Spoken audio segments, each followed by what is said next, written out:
नमस्कार विद्यार्थी मित्रांनो, मराठी नोकरी यूट्यूब चॅनलवर आपल्या सर्वांचं स्वागत आहे। तर आज आपण या व्हिडिओमध्ये वनरक्षक भरती सराव प्रश्नसंच पाहणार आहोत। आणि या व्हिडिओमध्ये आपल्याला वनरक्षक भरतीसाठी जे 2023 मध्ये झालेली होती परीक्षा, तर त्यामध्ये विचारण्यात आलेले जे काही महत्त्वाचे प्रश्न होते ते प्रश्न आज आपण या व्हिडिओमध्ये घेतलेले आहेत। मित्रांनो, हे जे सर्व प्रश्न आहेत हे आपल्याला टीसीएस पॅटर्न नुसार घेण्यात आलेले आहेत।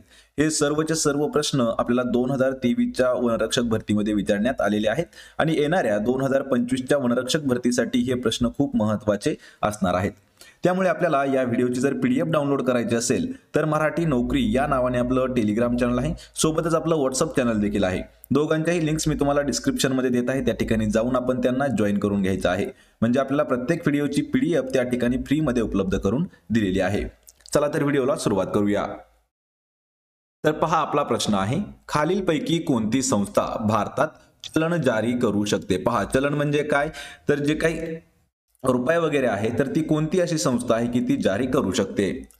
तर या प्रश्नाचं योग्य उत्तर असणार आहे पहा ऑप्शन क्रमांक 3, तर भारतीय रिझर्व्ह बँक आणि भारत सरकार, म्हणजेच कोणती, तर आरबीआय। लक्षात ठेवा, आरबीआय आणि गव्हर्नमेंट ऑफ इंडिया ह्या ज्या दोन संस्था आहेत आपण म्हणू शकतो, त्या भारतामध्ये चलन जे आहे ते जारी करू शकतात। मित्रांनो, याविषयी काही महत्त्वाचे पॉइंट देखील आहेत, ते पॉइंट देखील पाहून घेऊया। तर पहा, भारतीय रिझर्व्ह बँक आणि भारत सरकार या संस्था भारतामध्ये चलन जारी करू शकतात। भारतीय रिझर्व्ह बँक म्हणजेच आरबीआय ही भारताची मध्यवर्ती बँक आणि भारतीय बँकिंग प्रणाली नियमनासाठी जबाबदार नियामक संस्था आहे। आरबीआय वरती अजून एक आपल्याला प्रश्न खूप वेळा विचारण्यात आलेला आहे। पहा, आरबीआय ची स्थापना कधीची आहे, तर 1935 या वर्षी आरबीआय ची स्थापना करण्यात आलेली आहे आणि ही भारत सरकारच्या वित्त मंत्रालयाच्या मालकीखाली येते। पर्याय क्रमांक 3 आपलं या प्रश्नाचं योग्य उत्तर असणार आहे। पहा, भारतामध्ये चलन कोण जारी करू शकतं, तर आरबीआय आणि गव्हर्नमेंट ऑफ इंडिया। यानंतरचा प्रश्न आहे, भारतीय संविधानानुसार केंद्रीय मंत्री परिषद ही सामूहिकरित्या कोणाला उत्तरदायी असते? हा देखील प्रश्न महत्त्वाचा आहे। मित्रांनो, या व्हिडिओमध्ये घेतलेले जेवढे काही 20 प्रश्न आहेत हे आपल्याला टोटल प्रश्न 2023 च्या भरतीमध्ये विचारण्यात आलेले आहेत आणि सर्वच्या सर्व प्रश्न हे टीसीएस पॅटर्न नुसार घेण्यात आलेले आहेत। तर पहा, प्रश्न परत एक वेळा पहा, भारतीय संविधानानुसार केंद्रीय मंत्री परिषद ही सामूहिकरित्या कोणाला उत्तरदायी असते? तर या प्रश्नाचं योग्य उत्तर आहे पहा पर्याय क्रमांक 3, तर लोकसभेला ती उत्तरदायी असते। पहा, पॉइंट्स कोणते कोणते आहेत? भारतीय संविधानानुसार केंद्रीय मंत्री परिषद ही सामूहिकरित्या लोकसभेला उत्तरदायी असते। अनुच्छेद 75 नुसार मंत्री हे लोकसभेला जबाबदार असतात। अनुच्छेद कोणता आहे? 75। मंत्री परिषद लोकसभेला थेट जबाबदार असते आणि जोपर्यंत तिला लोकसभेमध्ये बहुमताचा पाठिंबा मिळतो तोपर्यंतच ती पदावरती राहू शकतात। पर्याय 3 आपलं या प्रश्नाचं योग्य उत्तर होईल पहा लोकसभा। यानंतरचा प्रश्न आहे, घटना आणि वर्ष यांची खालीलपैकी कोणती जोडी योग्यरित्या जुळवलेली नाही? पहा, योग्यरित्या जुळवलेली नाही म्हणजे काय विचारलंय? हे जे काही ऑप्शन आहेत त्यामध्ये चुकीची जोडी, पहा कोणती चुकीची जोडी खालीलपैकी कोणती आहे? तर या प्रश्नाचं योग्य उत्तर असणार आहे पहा ऑप्शन क्रमांक 2, तर मुस्लिम लीगची स्थापना ही 1910 ही जी जोडी आहे ही चूक जोडी आहे, पण आपलं उत्तर हे बरोबर आहे। लक्षात ठेवायचे, मुस्लिम लीग जी आहे याची जी स्थापना आहे ती 1906 या वर्षी करण्यात आलेली आहे, त्यामुळे ही जी जोडी आहे ही जोडी चुकीची आहे, पण उत्तर आपलं 2 हे बरोबर आहे। यामध्ये लक्षात ठेवा, जे मुस्लिम लीग आहे त्याविषयी काही महत्त्वाचे पॉइंट्स देखील पहा, तर अखिल भारतीय मुस्लिम लीग ही ब्रिटिश भारतातील एक राजकीय पक्ष आहे आणि या पक्षाची स्थापना 30 डिसेंबर 1906 रोजी झाली होती। मित्रांनो, यावरती आपल्याला तलाठी भरतीमध्ये सुद्धा प्रश्न एक वेळा विचारण्यात आला आहे पहा 2023 च्या मुस्लिम लीगची स्थापना कधी झाली, तर 1906 या वर्षी झालेली आहे। नवाब सलीम उल्ला यांनी मुस्लिमांची स्वतंत्र राजकीय संघटना उभारण्यासंबंधीचा एक ठराव मांडला होता, तर हकीम अजमल खान यांनी त्यास अनुमोदन दिलं आणि त्याच प्रकारे डिसेंबर 1906 मध्ये मुस्लिम लीग जी आहे ही स्थापन करण्यात आली होती। लक्षात ठेवा, यामध्ये पहिलं स्वातंत्र्य युद्ध 1857 बरोबर आहे। राष्ट्रीय काँग्रेसची स्थापना जी आहे ती 1885 हे देखील बरोबर आहे। असहकार चळवळीची सुरुवात 1920 हे देखील बरोबर आहे। तर मित्रांनो, या ठिकाणी जे तिसरा ऑप्शन आहे त्यावरती एक वेळा प्रश्न विचारण्यात आला होता, भारतीय राष्ट्रीय काँग्रेसची स्थापना कोणत्या वर्षी झाली, तर ती झाली होती पहा 1885 वर्षी आणि या प्रश्नाचं आपलं उत्तर काय असणार आहे? ऑप्शन क्रमांक 2। यानंतरचा प्रश्न आहे, पवन ऊर्जा क्षमतेनुसार भारताचे स्थान REN 21 म्हणजेच अक्षय ऊर्जा 2022 जागतिक स्थिती या अहवालानुसार कितवं स्थान आहे? हा प्रश्न खूप महत्त्वाचा आहे पहा मित्रांनो। पवन ऊर्जा क्षमतेनुसार भारताचं स्थान म्हणजेच त्याला आपण काय म्हणू शकतो, अक्षय ऊर्जा 2022 जागतिक स्थिती अहवालानुसार कितवं स्थान आहे? हा प्रश्न 2022चा आहे, कारण या ठिकाणी आपण काही अपडेट प्रश्न देखील घेतलेले आहेत. लक्षात ठेवा 2022 नुसार कितवं आहे? तर या प्रश्नाचं योग्य उत्तर काय असणार आहे? पर्याय क्रमांक 1 तर चौथा स्थान जे आहे ते आपल्या भारताचं आहे. भारतामध्ये 1985 मध्ये गुजरातमधील मांडवी या ठिकाणी व्यापारी तत्वावर पवन ऊर्जा केंद्र उभारण्यात आले होते आणि हे आशिया खंडातील पहिले पवन ऊर्जा केंद्र ठरलेले आहे. पर्याय क्रमांक 1 आपलं या प्रश्नाचं योग्य उत्तर होईल. यानंतरचा प्रश्न आहे, खालीलपैकी कोणते भारताच्या प्रमुख भौतिक वैशिष्ट्यांपैकी एक नाही? पहा, भारताचे जे काही प्रमुख भौतिक वैशिष्ट्य आहेत त्यापैकी खालीलपैकी कोणतं एक वैशिष्ट्य येत नाही? तर या प्रश्नाचं योग्य उत्तर होईल पहा ऑप्शन क्रमांक 1 तर दक्षिणेकडील मैदाने हे जे आहे हे भौतिक वैशिष्ट्यांपैकी एक येत नाही. यामध्ये दक्षिणेकडील मैदाने हे भारताच्या प्रमुख वैशिष्ट्यापैकी एक भाग येत नाही. भौगोलिक दृष्ट्या भारताचे उत्तर भारतीय पर्वतीय प्रदेश, उत्तर भारतीय मैदानी प्रदेश, समुद्र तटीय मैदानी प्रदेश, द्वीपकल्पीय पठार व भारतीय बेटे असे प्रादेशिक विभाग पडतात. यामध्ये लक्षात ठेवायचे कोणकोणते आहे ते महत्त्वाचं आहे पहा. उत्तर भारतीय मैदानी पर्वतीय प्रदेश, उत्तर भारतीय मैदानी प्रदेश, समुद्र तटीय मैदानी प्रदेश, द्वीपकल्पीय पठार आणि भारतीय बेटे असे प्रादेशिक विभाग पडतात. तर भारत हा भौगोलिक दृष्ट्या एक भूपट्टाचा मोठा भाग आहे जो इंडो ऑस्ट्रेलियन भूपट्ट्याचा एक तुकडा देखील ओळखला जातो. पर्याय 1 आपलं या प्रश्नाचं योग्य उत्तर होईल.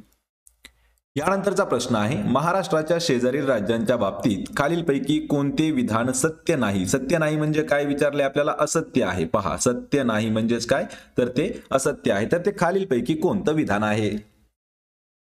या प्रश्नाचं उत्तर होईल पहा ऑप्शन क्रमांक 2 तर त्याच्या पूर्वेला दादरा आणि नगर हवेली हा केंद्रशासित प्रदेश आहे. हे जे विधान आहे हे आपलं योग्य उत्तर आहे, म्हणजेच हे जे आहे हे असत्य असणारं विधान आहे. लक्षात ठेवा याविषयी महत्त्वाचे काही पॉइंट्स पहा. तर महाराष्ट्राच्या उत्तरेला मध्य प्रदेश, पूर्वेला छत्तीसगड, आग्नेयेला तेलंगणा, दक्षिणेला कर्नाटक, वायव्येस गुजरात तर नैऋत्येला गोवा ही राज्य आहेत. मित्रांनो, कोणतंही जरी राज्य झालं तर त्याच्या चार बाजूला जे काही महत्त्वाची राज्य आहेत ते आपल्याला माहित असणं गरजेचं आहे.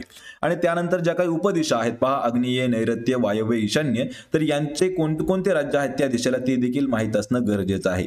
म्हणजे जर एखाद्या राज्यावरती आपल्याला तसा प्रश्न विचारण्यात आला तर आपल्याला उत्तर हे लवकर मिळू शकतं. पर्याय क्रमांक 2 आपलं या प्रश्नाचं योग्य उत्तर होईल.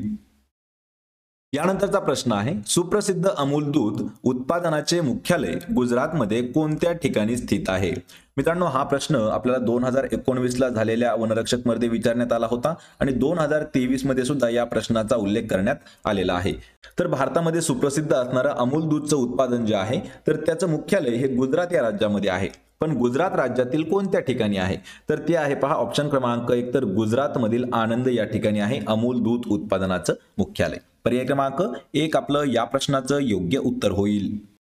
यानंतरचा प्रश्न आहे, महाराष्ट्राच्या धुळे जिल्ह्यातील 1857चा उठाव हा भारताच्या नैऋत्य पट्ट्यातील डॅश गटांच्या सहभागाची साक्ष देतो. हा प्रश्न मित्रांनो खूप महत्त्वाचा आहे आणि जो TCS चा पॅटर्न आहे पहा मित्रांनो, हा देखील खूप सोपा आहे. फक्त आपल्याला थोडंसं डीप मध्ये अभ्यास करणं गरजेचं आहे, कारण आपल्याला एकाच प्रश्नावरती अल्टरनेट 2-3 प्रश्न हे नेहमी विचारण्यात आलेले आहेत.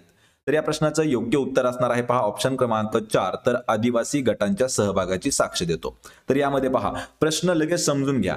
महाराष्ट्राच्या धुळे जिल्ह्यातील 1857चा उठाव हा भारताच्या नैऋत्य पट्ट्यातील आदिवासी गटांच्या सहभागाची साक्ष देतो. यामध्ये धुळे हा जो जिल्हा आहे पूर्वी पश्चिम खानदेश जिल्हा म्हणून ओळखला जात होता. पहा, धुळे कोणता जिल्हा म्हणून ओळखला जात होता तर पूर्वी पश्चिम खानदेश. लक्षात ठेवायचं आहे.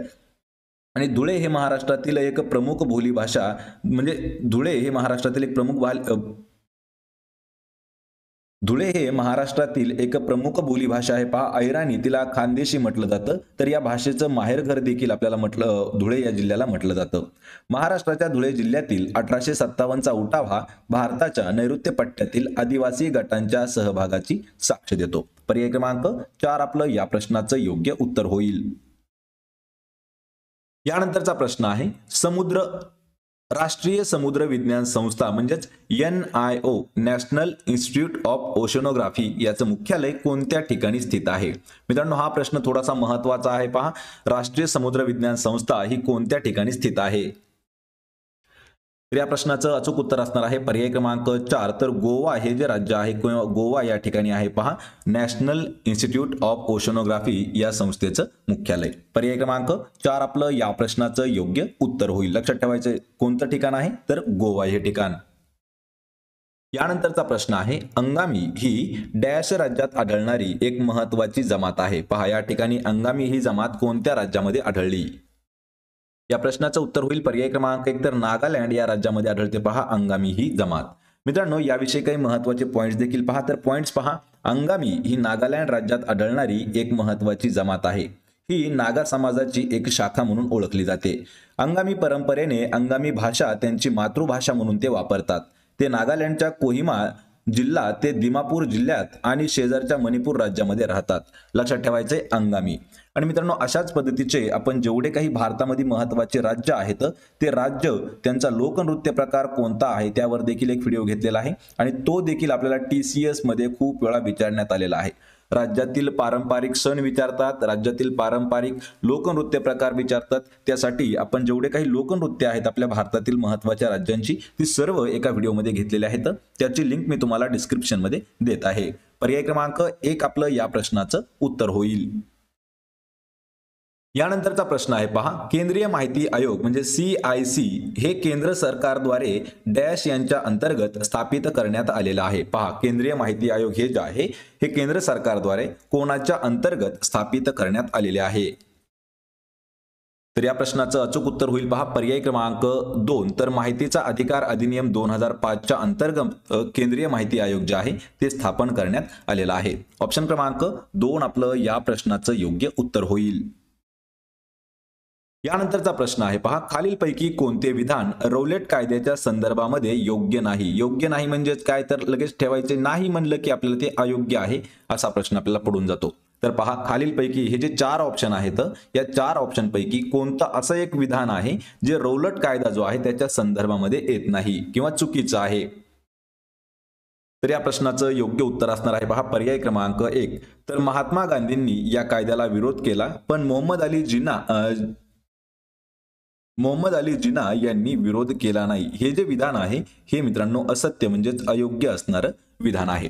यामध्ये लक्षात ठेवायचे महत्वाचे कोणते कोणते विधान आहेत. 1919 मध्ये ब्रिटिशांनी रौलट कायदा जो मंजूर केला आणि रौलट कायद्याने अभिव्यक्ती स्वातंत्र्यासारख्या मूलभूत हक्कांवरती अंकुश ठेवला. रौलट कायद्याने पोलिसांच्या अधिकाराचे मजबूतीकरण केले. हे जे 3 आहेत हे 3ही असणारे योग्य आहेत. याविषयी काही आपण महत्वाचे पॉइंट्स देखील जाणून घेऊया. तर पहा रौलट कायदा जो आहे तो 1919 चा राजकीय हालचालींवर दडपशाही केली आणि राजकीय कैद्यांना 2 वर्ष खटल्याशिवाय ताब्यात ठेवण्याची परवानगी या कायद्याद्वारे करण्यात आली होती. तर ब्रिटिश भारताच्या इम्पेरियल लेजिस्लेटिव्ह काउन्सिलने हा कायदा जो आहे तो पारित केला होता. मात्र याला भारतीय जनतेकडून प्रचंड नाराजी देखील मिळालेली होती. लक्षात ठेवायचे 1919 आणि हा कायदा कोणत्या घटनेनंतर अंमलात आणला हे मला कमेंट करून आपण सांगायचं आहे. यानंतरचा प्रश्न आहे भारतात वन्यजीव संरक्षण अधिनियम कोणत्या वर्षी करण्यात आलेला आहे. पहा भारतामध्ये आपल्या वन्यजीव संरक्षण अधिनियम कोणत्या वर्षी करण्यात आला. तर या प्रश्नाचं उत्तर होईल पहा ऑप्शन क्रमांक 2. तर 1972 हे जे वर्ष आहे 1972 या वर्षी भारतामध्ये वन्यजीव संरक्षण अधिनियम जो आहे तो लागू करण्यात आलेला आहे. पर्याय क्रमांक 2 आपलं या प्रश्नाचं योग्य उत्तर होईल. कारण मित्रांनो हा प्रश्न आपल्याला 2019 आणि 2023 अशा 2ही वर्षी विचारण्यात आलेला आहे. यानंतरचा प्रश्न आहे भारतात खारफुटी वनांचे सर्वात जास्त क्षेत्र खालीलपैकी कोणत्या राज्यामध्ये आढळते. खारफुटी वनांचं सर्वात जास्त क्षेत्र कोणत्या राज्यामध्ये आहे. या प्रश्नाचं अचूक उत्तर होईल पर्याय क्रमांक 4. तर पश्चिम बंगाल. लक्षात ठेवा मित्रांनो हा प्रश्न खूप महत्वाचा आहे. तर वेस्ट बेंगॉल म्हणजेच पश्चिम बंगाल या राज्यामध्ये भारतात आपल्या सर्वात जास्त खारफुटी वनांचं जे क्षेत्र आहे ते आढळतं. पर्याय क्रमांक 4 आपलं या प्रश्नाचं योग्य उत्तर होईल. यानंतरचा प्रश्न आहे महाराष्ट्रातील उष्णकटिबंधीय आर्द्र सदाहरित जंगलांची अंदाजे टक्केवारी किती आहे. उष्णकटिबंधीय आर्द्र सदाहरित जंगलाची अंदाजे टक्केवारी किती आहे. तर या प्रश्नाचं योग्य उत्तर होईल पर्याय क्रमांक 1. तर 7.73% इतकी महाराष्ट्रामध्ये आपल्या उष्ण कटिबंधीय आर्द्र सदाहरित जंगलाची टक्केवारी येते. मित्रांनो ज्या प्रदेशामध्ये 200 सेंटीमीटर पेक्षा जास्त पाऊस पडतो त्या भागामध्ये उष्णकटिबंधीय सदाहरित वने असतात. महाराष्ट्रातील उष्णकटिबंधीय अर्ध सदाहरित जंगलाने अंदाजे 7.73% क्षेत्र जे आहे ते व्यापून घेतलेलं आहे आणि उष्णकटिबंधीय आर्द्र पर्णपाती जंगल हे 29.89% एवढं व्यापतं. पर्याय क्रमांक 1 आपलं या प्रश्नाचं योग्य उत्तर होईल. यानंतरचा प्रश्न आहे, महाराष्ट्रातील खालीलपैकी कोणत्या जिल्ह्यामधील पर्यावरणाचा अभ्यास करण्याचे कार्य गाडगीळ समिती करत होती? मित्रांनो, हा प्रश्न देखील खूप महत्त्वाचा आहे. तर गाडगीळ समिती ही जी आहे ही असे खालीलपैकी कोणते जिल्हे आहेत की त्या जिल्ह्यामध्ये पर्यावरणाचा अभ्यास करण्याचं काम करत आहे? पहा, गाडगीळ समिती. तर या प्रश्नाचं योग्य उत्तर होईल पर्याय क्रमांक 1. तर सिंधुदुर्ग व रत्नागिरी हे जे 2 जिल्हे आहेत, या 2 जिल्ह्यांच्या पर्यावरणाचा अभ्यास करण्याचं काम जे आहे हे गाडगीळ समिती करत आहे. ऑप्शन क्रमांक 1 आपलं या प्रश्नाचं योग्य उत्तर होईल सिंधुदुर्ग व रत्नागिरी. यानंतरचा प्रश्न आहे, ज्या ढिगाऱ्याखाली भगवान बुद्धांचे अवशेष दफन करण्यात आले होते ते डॅश म्हणून ओळखले जात होते? हा देखील प्रश्न खूप महत्त्वाचा आहे आणि TCS मध्ये आपल्याला मित्रांनो जेवढे काही सेंट्रल गव्हर्नमेंटचे एक्झाम असतात पहा, त्यातील काही महत्त्वाचे प्रश्न देखील विचारले जातात. तर हाच प्रश्न आपल्याला SSC GD मध्ये विचारण्यात आलेला होता, पण तो हिंदी भाषेमध्ये हा प्रश्न होता. ज्या ढिगाऱ्याखाली भगवान गौतम बुद्धांचे किंवा बुद्धांचे अवशेष दफन करण्यात आले होते ते डॅश म्हणून ओळखले जाते. तर त्याला म्हटलं जातं पहा, ऑप्शन क्रमांक 3 स्तूप म्हणून त्याला ओळखलं जातं. लक्षात ठेवा, हा प्रश्न खूप महत्त्वाचा आहे आणि स्तूप हे जे आहे हे एक बौद्ध धर्मीय घुमाटाकार समाधीचं स्थान किंवा पूजास्थान या वास्तूचा तो प्रकार आहे. स्तूप ही मुख्यतः बौद्ध धर्मीयांची एक वास्तुरचना आहे. स्तूप ही गोलाकार रचना आहे जी बुद्धांच्या अवशेषावरती उभी आहे आणि ज्या ढिगाऱ्याखाली भगवान बुद्धांचे अवशेष दफन करण्यात आले होते त्याला स्तूप म्हणून ओळखलं जातं. पर्याय 3 आपलं या प्रश्नाचं योग्य उत्तर होईल. यानंतरचा प्रश्न आहे पहा, भारतीय संविधानातील समानतेच्या हक्कात खालीलपैकी कशाचा समावेश नाही? समानतेचा हक्क, त्यामध्ये खालीलपैकी कोणत्या गोष्टीचा समावेश केला जात नाही? तर या प्रश्नाचं योग्य उत्तर होईल पहा, पर्याय क्रमांक 1. तर भारताच्या राज्य क्षेत्रात सर्वत्र मुक्तपणे संचार करणे याचा समावेश केला जात नाही. यामध्ये समावेश कशा कशाचा आहे? कायद्यापुढे सर्व समानता, धर्म, वंश, जात, लिंग किंवा जन्मस्थान या कारणांवरून भेदभाव करण्यास मनाई, सार्वजनिक सेवा योजनांच्या बाबींमध्ये समान संधी, ह्या ज्या घटका आहेत यांचा समावेश आहे. पण भारताच्या राज्य क्षेत्रात सर्वत्र मुक्तपणे फिरण्याचा संचार ही जी आहे तर ह्या हक्कामध्ये समानतेच्या येत नाही. याविषयी काही महत्त्वाचे पॉइंट देखील पहा. तर भारतीय संविधानात अनुच्छेद 14 ते 18 यामध्ये समानतेचा अधिकार देण्यात आलेला आहे. भारतीय राज्यघटनेने सर्व नागरिकांना समानतेचा अधिकार दिला आहे. कायद्यापुढे सर्व समान आहेत. तसेच धर्म, वंश, जात, लिंग आणि जन्मस्थान इत्यादीच्या आधारावर कोणताही भेदभाव केला जाऊ शकत नाही. पण भारताच्या राज्यक्षेत्रात सर्वत्र मुक्तपणे संचार करणे याचा समानतेच्या हक्कामध्ये समावेश करण्यात आलेला नाही. त्यामुळे पर्याय क्रमांक 1 आपलं या प्रश्नाचं योग्य उत्तर असेल. यानंतरचा प्रश्न आहे पहा, शरावती जलविद्युत प्रकल्प खालीलपैकी कोणत्या राज्यामध्ये स्थित आहे? मित्रांनो, हा प्रश्न आपल्याला पोलीस भरतीमध्ये सुद्धा विचारण्यात आला होता. हा प्रश्न आपल्याला MPSC मध्ये सुद्धा विचारण्यात आलेला आहे. हा प्रश्न आपल्याला तलाठी भरतीमध्ये सुद्धा विचारण्यात आला आहे. हा प्रश्न आपल्याला वनरक्षक भरतीमध्ये सुद्धा विचारण्यात आलेला आहे. पहा, शरावती जलविद्युत प्रकल्प खालीलपैकी कोणत्या राज्यामध्ये स्थित आहे? तर या प्रश्नाचं योग्य उत्तर असणार आहे ऑप्शन क्रमांक 1. तर कर्नाटक या राज्यामध्ये स्थित आहे. पहा, शरावती जलविद्युत प्रकल्प. पर्याय क्रमांक 1 आपलं या प्रश्नाचं योग्य उत्तर होईल कर्नाटक. यानंतरचा प्रश्न आहे, महाराष्ट्र वन विभागाचे मुख्यालय खालीलपैकी कोणत्या ठिकाणी स्थित आहे? महाराष्ट्र वन विभाग याचं जे मुख्यालय आहे तर ते आहे ऑप्शन क्रमांक 3 नागपूर या ठिकाणी. लक्षात ठेवा मित्रांनो, यावरती काही महत्त्वाच्या नोट्स देखील आहेत. महाराष्ट्र वन विभाग हा वनीकरण आणि वन्यजीव व्यवस्थापनासाठी जबाबदार असतो. महाराष्ट्र वन विभागाचं मुख्यालय नागपूर या ठिकाणी आहे.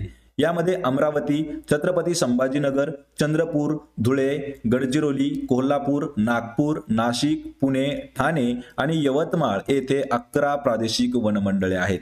मित्रांनो, यामध्ये लक्षात ठेवायचे महत्त्वाचा प्रश्न आहे, एकूण किती? तर 11 प्रादेशिक वनमंडळे आहेत. कोणकोणते आहेत ते आत्ताच सांगितलं, परत एक वेळा ऐका. यामध्ये अमरावती, छत्रपती संभाजीनगर, चंद्रपूर, धुळे, गडचिरोली, कोल्हापूर, नागपूर, नाशिक, पुणे, ठाणे आणि यवतमाळ अशी 11 प्रादेशिक वनमंडळे आहेत. आणि मुख्यालय कोणत्या ठिकाणी आहे? तर नागपूर या ठिकाणी. पर्याय क्रमांक 3 आपलं या प्रश्नाचं उत्तर होईल. तर मित्रांनो हे प्रश्न जशाच तसे आपण 2023च्या वनरक्षक भरतीमधील घेतलेले आहेत. हे प्रश्न आपल्याला कसे वाटले हे मला कमेंट करून नक्की सांगा. व्हिडिओ जर आवडला तर व्हिडिओला आपल्या लाईक करा, मित्रांमध्ये व्हिडिओ शेअर करा आणि आपल्या मराठी नोकरी या YouTube चॅनलला सबस्क्राईब करून ठेवा. या व्हिडिओची PDF फ्रीमध्ये जर मिळवायची असेल तर मराठी नोकरी या आपल्या टेलिग्राम चॅनलला जाऊन जॉईन करा. त्याची लिंक मी तुम्हाला डिस्क्रिप्शनमध्ये दिलेली आहे. आपण भेटूया पुढच्या एका अशाच नवीन व्हिडिओमध्ये. तोपर्यंत जय हिंद, जय महाराष्ट्र.